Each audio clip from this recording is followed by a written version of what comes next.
విజయవాడలో మరోసారి కేశినేని బ్రదర్స్ మధ్య రాజకీయ యుద్ధం తెరపైకి వచ్చింది. టీడీపీ ఎంపీ కేశినేని శివనాథ్ అలియాస్ చిన్నిపై మాజీ ఎంపీ వైసీపీ నేత కేశినేని నాని తీవ్ర ఆరోపణలు గుప్పించారు.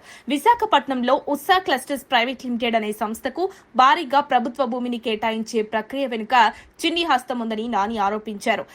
పెట్టుబడుల పేరిట భూములను బినామీ మార్గంలో తీసుకోవాలని ప్రయత్నిస్తున్నారని ఆయన ట్వీట్లో వెల్లడించారు. ఈ ఆరోపణలకు వెంటనే ఎంపీ చిన్ని సమాధానమిచ్చారు. సోషల్ మీడియాలో ఒక సైకో కసి పగతో నిండిన మాటలు మాట్లాడుతున్నాడని, విజయవాడ అభివృద్ధిపై విష ప్రచారం చేస్తున్నాడని మండిపడ్డారు. అలాంటి ట్వీట్ల కోసం స్పందించాల్సిన అవసరం లేదని తేల్చేశారు. నాని ఆరోపణల ప్రకారం ఉత్సా క్లస్టర్స్ అనే కంపెనీకి విశాఖ ఐటీ పార్క్ లో 3.5 ఎకరాలు, కాపులపాడలో 56.36 ఎకరాలు కలిపి మొత్తం 60 ఎకరాల విలువైన భూమి కేటాయించేందుకు ప్రయత్నాలు జరుగుతున్నాయి. ఈ కంపెనీ అనుభవం లేని కొత్తదని చిన్ని మిత్రుడు మరియు వ్యాపార భాగస్వామి అబ్బూరి సతీష్ ఈ కంపెనీ డైరెక్టర్లలో ఒకరని తెలిపారు. గతంలోనూ ఇదే జంట కలిసి కోట్లాది రూపాయలు వసూలు చేసి ప్రజలను మోసగించిందని ఆరోపించారు.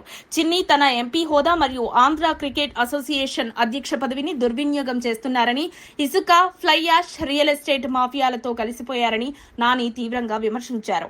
ఈ భూ కేటాయింపును రద్దు చేయాలని సీఎం చంద్రబాబుకు ఫిర్యాదు చేసినట్లు తెలిపారు. ఈ పరిణామాల మధ్య నానికి బుద్దా వెంకటన్న కూడా కౌంటర్ ఇచ్చారు. నీవే ట్రావెల్స్ కంపెనీ మూసివేసి కార్మికుల జీతాలు ఇవ్వకుండా బ్యాంకులకు రుణాలు ఎగ్గొట్టావని ఆరోపించారు.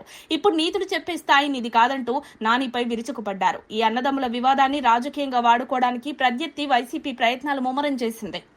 ఉర్సా కంపెనీని చంద్రబాబు, లోకేష్ అధికారంలోకి వచ్చాకే ఏర్పాటు చేశారంటూ ప్రచారం కొనసాగుతోంది.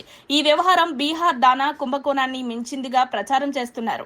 కేశినేని నాని గత ఎన్నికల్లో వైసీపీ తరపున పోటీ చేసి తన తమ్ముడి చేతిలో ఓడిపోయారు. అప్పటి నుంచి రాజకీయాలకు విరామం ప్రకటించినా అప్పుడప్పుడు సోషల్ మీడియాలో తన ఉనికిని చాటుతూ వస్తున్నారు. ఇప్పుడు మాత్రం నేరుగా తన సొంత తమ్ముడినే టార్గెట్ చేయడం రాజకీయం తిరిగి వేడి పుట్టిస్తోంది. ఈ కుటుంబ కలహం ఎటువైపు దారితీస్తుందనేది ఆసక్తికరంగా మారింది. మరిన్ని అప్డేట్స్ కోసం మా కాయ్ టీవీని సబ్స్క్రైబ్ చేసుకోండి.